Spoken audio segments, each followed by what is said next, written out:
Yeah, I think there's no disputing that there are groups of scummy dudes, jabronis, weirdos, who are going to try to exploit this for all their own purposes. And I don't think it's unreasonable to expect that Donald Trump will not be incredibly helpful in his rhetoric and all that. But it is important to take a step back and realize we almost literally cannot have a replay of January 6th.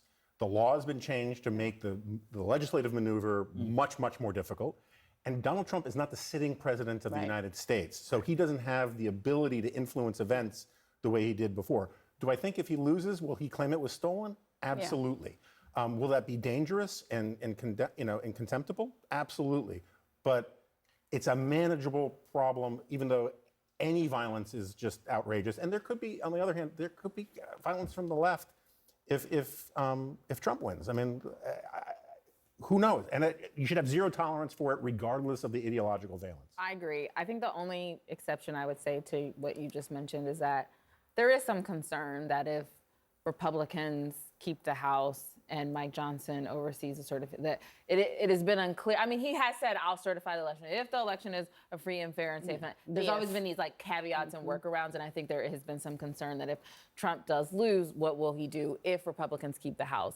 But we don't need to be like this. Like, we are in a democracy. We don't have to be all sunshine and gummy bears, but we should be able to go to our ballots, cast our ballots.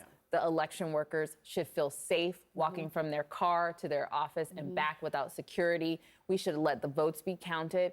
And whatever the will of the people has spoken, whether it is what I want or not, that is democracy. And I think it's important to note that people should feel safe going. This will be a fair and free election. People's voices will be heard. People's votes will be counted, no matter how long it takes. And people need to go tomorrow. Everyone who has not voted yet will go tomorrow, and everyone should go vote tomorrow and have your voice heard. That is your power, and everyone should feel empowered to go into the ballot box and to have their voice heard. This kind of news, Abby, about how right-wingers are out there and the election workers now have panic buttons, I mean, I think that's great, but I think it's a sad day where that actually is what we need.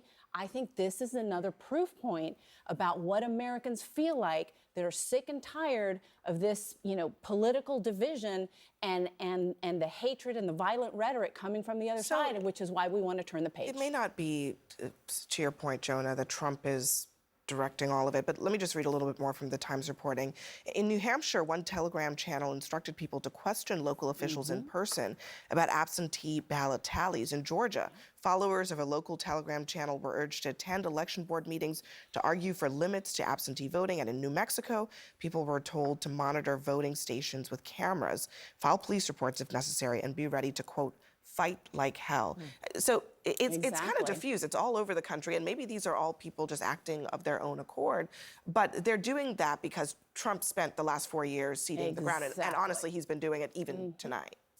Is that a question? Well, I mean, I wonder what why is Trump tonight even talking about stolen elections if this is water under the bridge? Let me first say, of course, no one wants violence. From the left, I remember when Trump got elected in 2016. I remember there was a little bit of rioting, not widespread, but there was an assault and there was yelling and screaming, even at myself and my then girlfriend. But listen, no one wants violence. No one wants anyone intimidated. We want Americans to be able to go and exercise their constitutional right and select the next president of the United States and the direction of this country and indeed the world. That said, I know that you're mentioning the Telegram channels, and I assume that law enforcement is monitoring them. And I do want to say, because I think this is important because it kind of gets conflated a little bit, and you may not like Donald Trump's rhetoric or something like that, but legally, he can contest, and so can anyone if they see something wrong anywhere around the country. They can contest things that may be awry legally for the vote. But I want to foot stomp this again. Everyone should feel safe. They should be able to exercise their right to vote, of course. And then in the end, as you said, once everything is counted and the winner is decided, then there should be a peaceful transfer of power, of course. I just think we should follow the laws, which means, and the laws and the process exist to protect every single person's franchise, And that means going to the polls and voting. It means during the counting process. It means during the certification process. It means during the process by which the electors get transmitted to Congress. There is a machinery that gets put in place here, and it's a beautiful, magical thing, this interaction between our federal system and our state system and the diffused nature of our elections, which fully depends on these volunteers and local municipal officials and county clerks and secretaries of state. It is a beautiful thing because it does protect us from any central person being able to upend the whole thing. So I'm with Jonah. I have zero tolerance for any kind of violence. I did see they were boarding up windows in Washington, D.C. today, which, you know, there's not too many Trump supporters down there. But the bottom line is this machinery was designed by really smart people, and it has served us well for almost 250 years. And I think if everyone would respect the laws of the machinery, we'll be just fine. Yeah,